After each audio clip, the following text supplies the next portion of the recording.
Buenas tardes a todos. Vamos a seguir con la segunda sesión de la tarde y última.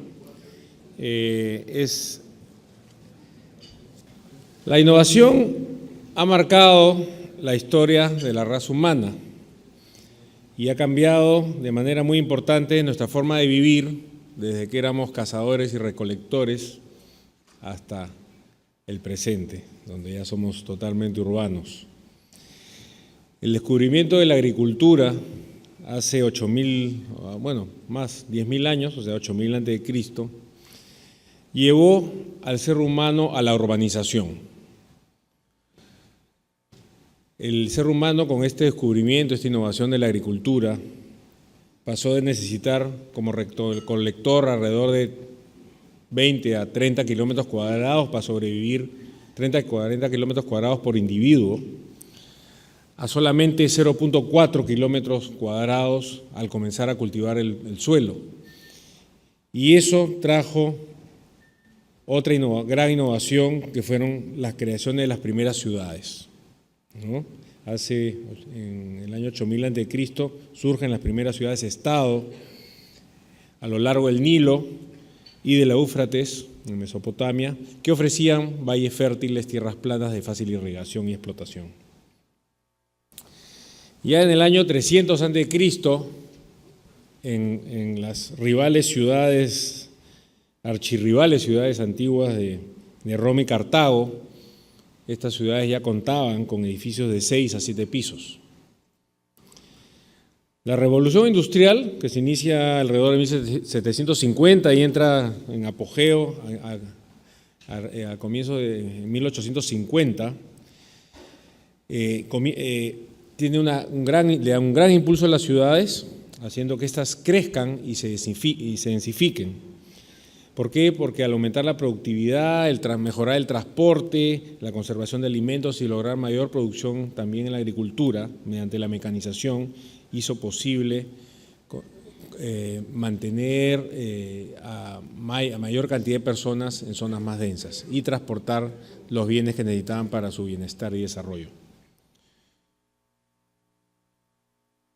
La innovación tiene las respuestas que buscamos para los retos que tenemos como seres humanos, para poder dotar a las ciudades de la infraestructura necesaria para proveer el bienestar que los ciudadanos requieren: alimentación, salud, educación, transporte, recreación, y al mismo tiempo lograr no solamente su viabilidad, sino también su sustentabilidad en el tiempo, porque no solamente una ciudad tiene que ser viable, sino sustentable. Y una mejor gestión permitirá cumplir los plazos y presupuestos y estándares de calidad de los proyectos de infraestructura que necesitamos hacer. El hecho que esto se cumpla, plazos y presupuestos, es lo que le va a reforzar la confianza del público en general y de las autoridades en estos proyectos, ya que cuando esto no se cumple, se comienzan a haber interrogantes sobre si se debe hacer o no la infraestructura debido a esas malas experiencias, y eso hace que no avancemos a la velocidad urgente que necesitamos avanzar las ciudades, sobre todo latinoamericanas, para dotar la infraestructura que es necesaria. Nuevas herramientas como el 3D, el BIM y la simulación no solo mejoran la gestión, al utilizar estas herramientas, la gestión al desarrollar los proyectos, sino también son herramientas de comunicación para personas no entrenadas en el diseño y en el desarrollo de proyectos, que al ver un plano en 2 dimensiones básicamente no entienden cómo es que este proyecto va a ser cuando esté terminado. Como dijeron ahora en la mañana, cuando la persona que está en el avión y que desde arriba ve la ciudad y dice, miren, igualita la maqueta. Entonces esto ayuda a comunicarnos con el público en general, con las autoridades responsables de aprobar los proyectos y de coordinarlos, y va a permitir que esta infraestructura sea una realidad y que se adapte más a la necesidad de la ciudad, ¿no? nunca, no he escuchado todavía que, por ejemplo, antes de hacer una estación de tren o un nuevo aeropuerto, un nuevo puerto, una nueva carretera, se le enseñe al público, o sea, por ejemplo, un focus group con el público para saber si como se ha proyectado es realmente como el público desea tenerlo o le es fácil usarlo, ¿no? Esto me imagino, en la medida que estas herramientas progresen y sean más asequibles, de repente se va a volver un estándar. Nuestra primera presentación va a estar a cargo de Carlos Grimberg. Él es de nacionalidad argentina, es ingeniero industrial, proyectista, especialista en diseño y construcción sustentable, actual presidente del Green Building Council de Argentina, coordinador del curso de posgrado en sustentabilidad y profesor de la Escuela de Arquitectura de la Universidad de Itela, socio del estudio Grimberg Ingenieros Consultores, el cual se dedica a la consultoría de instalaciones MEP, análisis de sustentabilidad, Green Building y certificación LEED. Adelante, Carlos.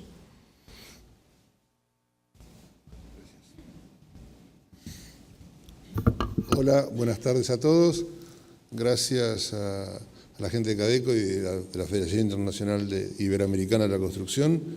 Realmente estar aquí para mí es un placer y más aún conociendo a muy buenos profesionales en el tema en Perú. Es un honor para mí que me hayan invitado.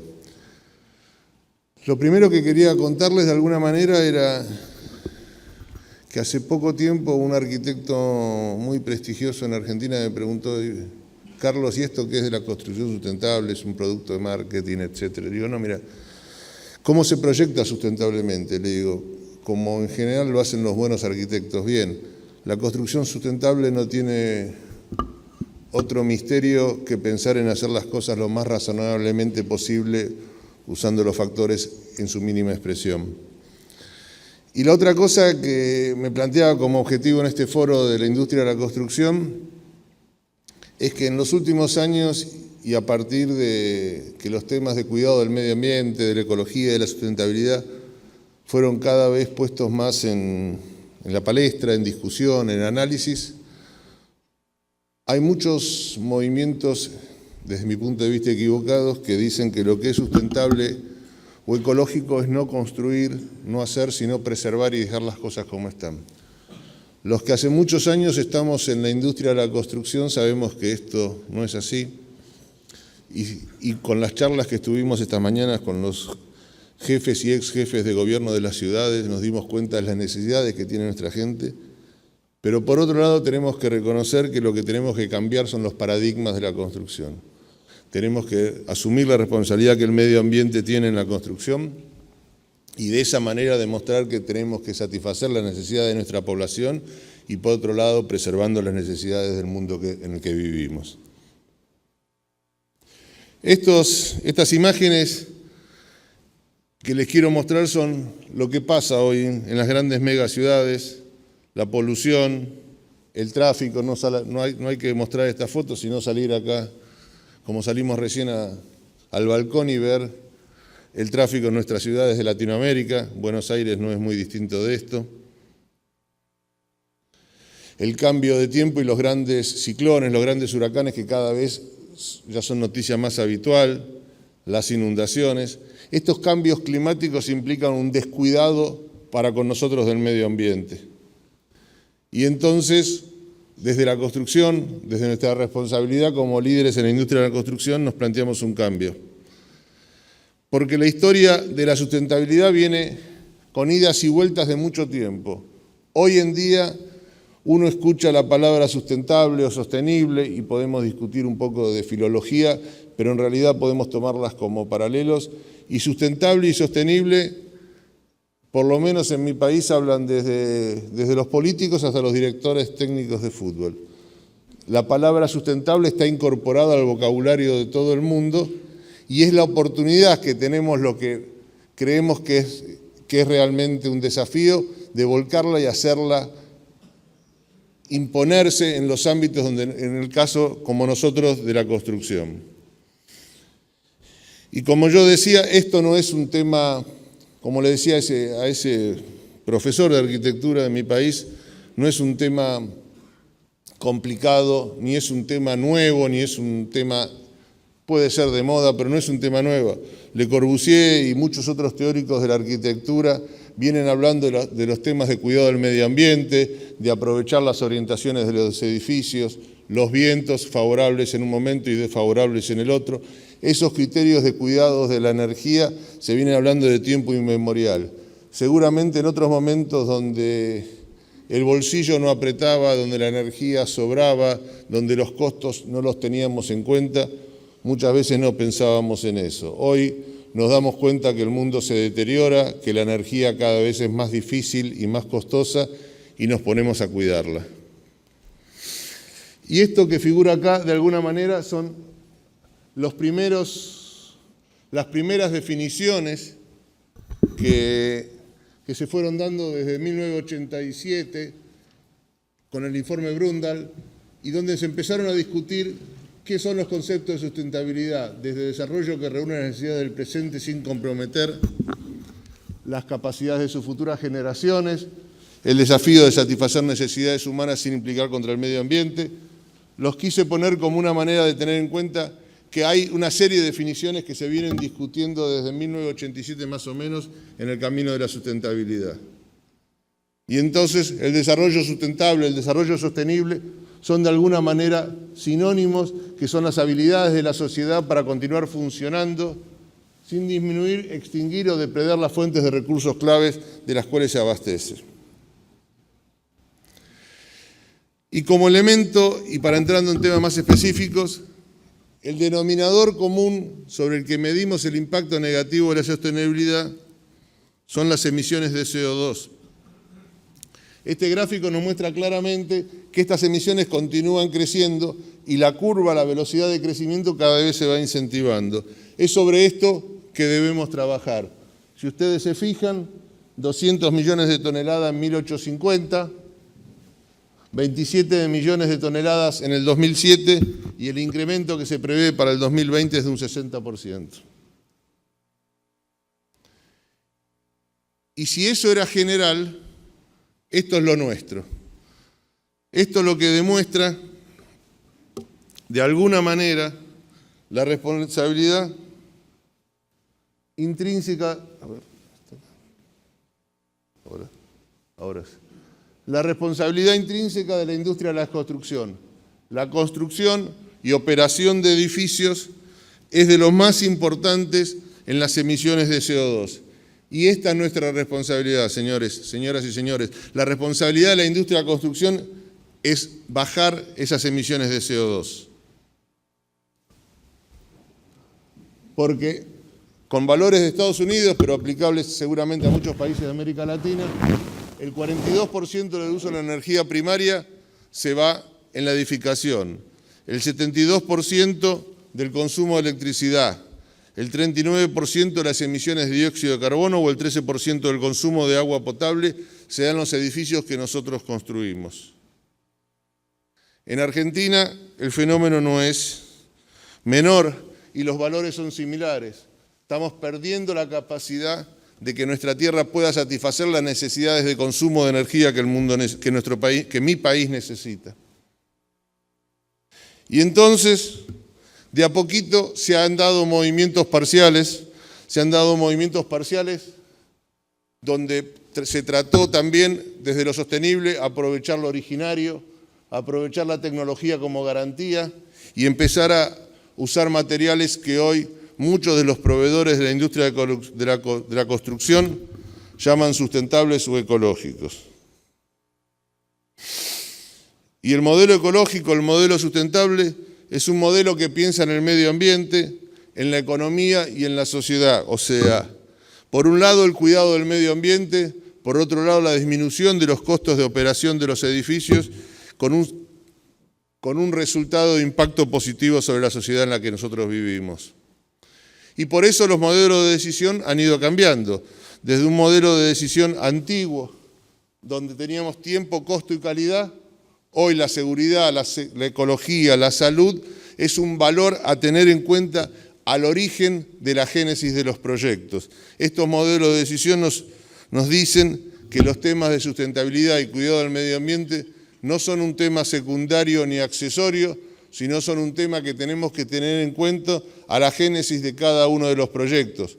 Cuando hoy el exalcalde de Bogotá hablaba con tanto énfasis de los espacios públicos, de las calles, de las arboledas, de los parques, estaba planteando que en la génesis de las nuevas ciudades los temas de sustentabilidad no son accesorios, sino que en realidad son temas decisivos que contribuyen claramente a la mejor calidad de vida de nosotros y de nuestras familias. Y por eso, y como por ahí la deformación profesional de ser ingeniero de las reglas mnemotécnicas, en general usamos una regla de las 5 R's. La primera R es la reducción del consumo básicamente, la reducción de la generación de desechos de disposición final.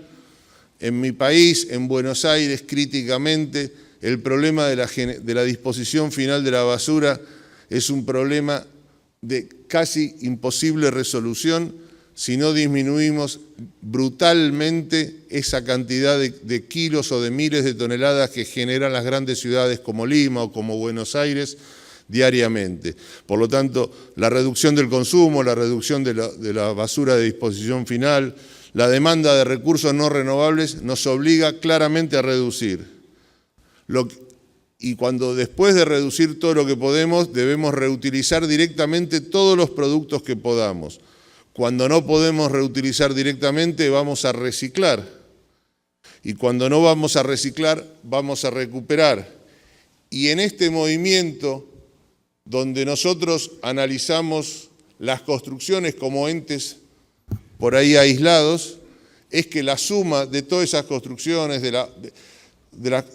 permite la revitalización de barrios y de ciudades, que fue el tema que hoy tan interesantemente atacaron los alcaldes de América Latina. Y entonces nos preguntamos, ¿por qué hacer un edificio sustentable? Y lo vamos a hacer porque vamos a obtener estos beneficios que planteamos acá. Disminución en el consumo de dióxido, en la generación de dióxido de carbono. Disminución en el consumo de agua. Disminución en energía. Disminución en el uso de maderas. Todo diseño sustentable va en esta dirección de las 5 R's que planteábamos adelante, y los primeros valores que vamos a ver son estos valores que pueden ser alcanzados sin extremas dificultades. La construcción sustentable, les vuelvo, aunque parezca aburrido a reiterar, no es más que ser racional en el uso de los recursos y pensar 2 veces antes de usar cada uno de estos recursos. No implica técnicas sofisticadas ni teorías sofisticadas en la industria de la construcción, sino la racionalidad como primer premisa. O el sentido común, como por ahí dicen en mi país, que es el menos común de los sentidos. Y entonces el sistema, el otro tema que me preguntan y que nos preguntan siempre, ¿qué pasa con el edificio sustentable? ¿Es más caro? ¿Es un mal negocio? No nos conviene hacerlo, lo hacemos porque somos buenos y no. No, es un muy buen negocio construir de forma sustentable, porque vamos a tener ventajas cuantitativas en la reducción del costo de operación y mantenimiento de los edificios, vamos a tener un incremento de la tasa de alquiler y de ventas, porque en los edificios comerciales muchas empresas van a querer trabajar, usar, alquilar, producir en lugares sustentables, vamos a tener mejoras cuantitativas, vamos a tener incrementos en la productividad, incrementos de la calidad ambiental del aire, porque el filtrado del aire donde estamos trabajando es de mejor calidad, una mejor calidad de vida, mejoría en la tasa de ausentismo. Y vamos a encontrar en este gráfico, en estas fotos, algunos valores que así lo indican. Mejor performance en las escuelas, porque seguramente escuelas sustentables con mejor iluminación natural, con mejores vistas, con mejor calidad del aire, con mejor aire acondicionado, van a ser un ámbito más propicio para que los chicos puedan estudiar de mejor manera. En el área de salud, el índice fundamental, uno de los índices fundamentales que maneja la ingeniería en salud es el índice de cama caliente, el índice de rotación de una cama para una misma intervención, y un hospital más eficiente, más sustentable va a permitir que una cama rinda mayor cantidad de intervenciones, para decirlo al menos, o que tenga menor cantidad de días de internación un paciente para una misma intervención, un aumento en las ventas de metro cuadrado por retail, porque aquel que va a un local comercial, y para no discutir sea tanto en un mall como en un local comercial individual, se va a encontrar más a gusto en ese local porque va a tener mejor aire, mejor iluminación, mejores vistas y va a consumir más. En las fábricas vamos a tener un aumento en la producción por la gratificación en trabajar en un lugar mejor y en general en las oficinas vamos a tener aumento de la productividad por disminución de ausentismo, mejoría en la calidad, etc. Con lo cual, me voy a apurar, y entonces vamos a ser más sustentables. Y lo vamos a vincular con el ciclo de vida de los edificios. Entonces, volvemos. ¿Por qué hacer un edificio sustentable? Por requerimiento de mínima en el código, y una de las discusiones que tenemos tanto desde Perú Green Building o de Argentina Green Building es decirle a nuestros gobernantes que debemos ir cambiando lentamente los códigos de construcción para exigir, para que no sea todo voluntario la sustentabilidad, sino que sea ya disposiciones legales que nos obliguen a hacer edificios sustentables.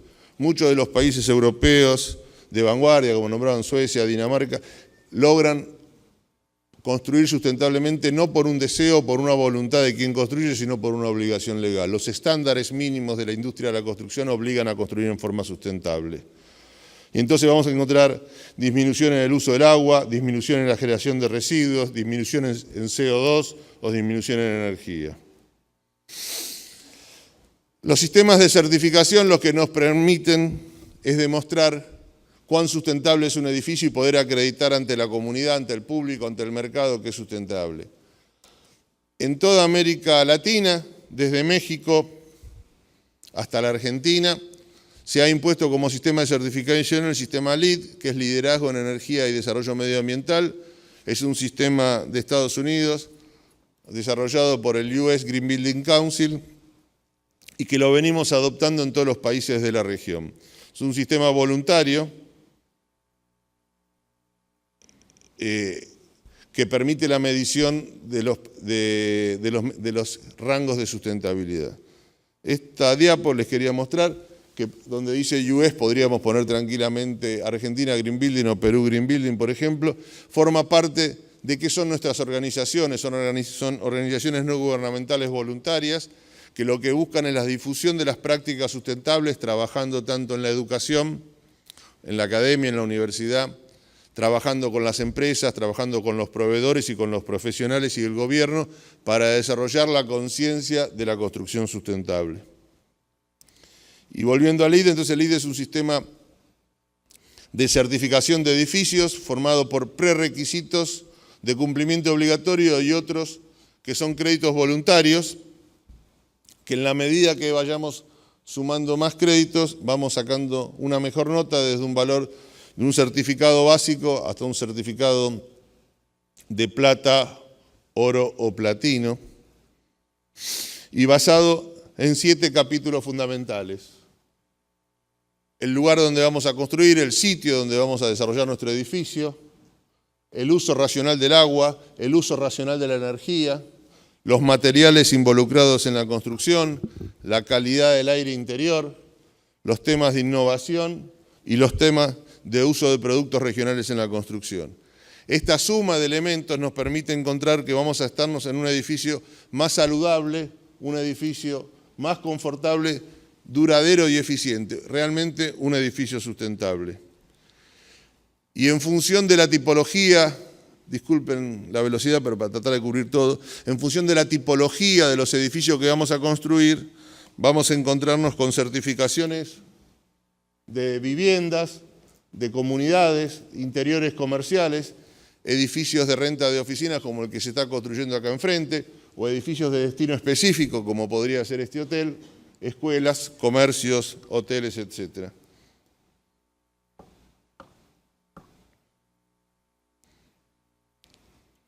De esta manera, los edificios van a tener una mejoría en la salud, en la producción y el desempeño frente a la competencia de edificios que no se construyen con estos cánones. Rápidamente les quería mostrar lo que pasa en un país de América Latina, en el mío. Nosotros tenemos en este momento, en realidad, esta diapo tiene 15 días, en los últimos 15 días se certificaron 2 más. Tenemos 8 edificios certificados y unos 45 en construcción, en certificación en el resto del país. Este es el primer edificio certificado de oficinas de gran volumen en la ciudad de Buenos Aires. Esto es, seguramente muchos de ustedes tuvieron la suerte de conocer, esto es Puerto Madero, un desarrollo inmobiliario de fines de los 90 y principios del 2000 sobre una zona abandonada del puerto de la ciudad. Este edificio es un edificio de oficinas construido con un proyecto de un prestigioso arquitecto argentino recientemente fallecido, Mario Roberto Álvarez. Es un edificio que tiene una serie de ahorros que podemos nombrar, desde el parking, cumpliendo solamente la obligación municipal para no fomentar el uso del transporte privado, el uso de bicicleteros, el ahorro en el aire acondicionado por sistemas sofisticados de recuperación de energía, el ahorro en el consumo de agua, la prohibición de fumar, la basura clasificada y reciclable, ha hecho que, utilizando el agua de lluvia como un recurso genuino y generoso, en Buenos Aires podemos bajar al 50% el consumo de agua potable de ese edificio. Hemos disminuido en una mezcla de una iluminación eficiente y un aire acondicionado también eficiente el 15% en el consumo de energía. Fomentamos el uso del transporte público con la cantidad de cocheras que mencionaba, que son las mínimas que exige la ciudad, y el uso de bicicleteros y duchas posteriores para que los empleados que trabajan en ese edificio lleguen en bicicleta, tomen una ducha y después entren a trabajar. Libre de humo, como cualquier edificio moderno de la ciudad. Este segundo caso es interesante, este es un centro, un contact center de una empresa de telefonía en Rosario, que es la segunda o tercera ciudad de la Argentina. Este es un edificio de unos 5.000 metros cuadrados, es un galpón recuperado que se utiliza para contact center para resolver problemas de telefonía, telefonía celular e internet. Este edificio también ha sido certificado, tiene una gran densidad de población por la cantidad de personas que trabajan en este call center. Este es un proyecto que quiero perder 2 minutos, este es un proyecto del primer banco público en la ciudad de Buenos Aires que optó por la certificación, es un proyecto del arquitecto inglés Norman Foster. Es un proyecto en una zona deteriorada de la ciudad de Buenos Aires, con lo cual el valor de la sustentabilidad es mayor. Y este edificio tiene una fachada al norte protegida por un gran alero y fachadas ese es el alero norte, y fachadas, esta es una visión interior del edificio, y las fachadas este y oeste que reciben radiación de mañana y tarde con parasoles que lo protegen de la radiación, pero con un diseño de parasoles que no pierden ni visual ni capacidad lumínica. Ahí se ven los parasoles. Este edificio se estará terminando a mediados del año que viene. Ahorro del 50% de agua también. Un tema de movilidad, esta es una visión de arriba del edificio. Este edificio, es un edificio que está en construcción. El autor, el arquitecto responsable del proyecto es el arquitecto Bernardo Forbresi, el mismo que construyó este hotel y el edificio de oficinas de al lado. Este es un edificio en construcción en este momento. Lo mismo que este, que es del grupo IRSA, que es el mayor grupo de real estate en la Argentina. Este es un back office de uno de los bancos más grandes de la Argentina. La mayor compañía de seguros médicos de la Argentina optó por una certificación LEED y está certificando 15 sucursales en todo el país, más la casa central. Y bueno, lo que quería contarles básicamente es que Green Building es una verdad, es una tendencia en la industria irrefutable. Acá ven cómo sigue aumentando la cantidad de construcción sustentable y no es una mentira, es una realidad de la construcción sustentable que también la vemos acá en Perú. Tenemos que evitar la catástrofe del medio ambiente y la esperanza es la educación y por eso trabajamos en la academia y nos acercamos a cada lugar como este que nos dan un foro para contar nuestros temas. Este arquitecto, Glenn Marcotte, es un arquitecto australiano y les pido que tomen un minuto. Los asuntos de la sustentabilidad tienen que estar todo el tiempo en la cabeza, no como algo aparte que se agregará después. Y por lo tanto deben ser enseñados en escuelas y en casa. Debe formar parte de nuestra educación. Lo último, el 18 de octubre, los espero al que pueda en Buenos Aires. Hacemos una jornada internacional de Green Building y están desde ya todos muy gratamente invitados. Muchísimas gracias y disculpen por la premura.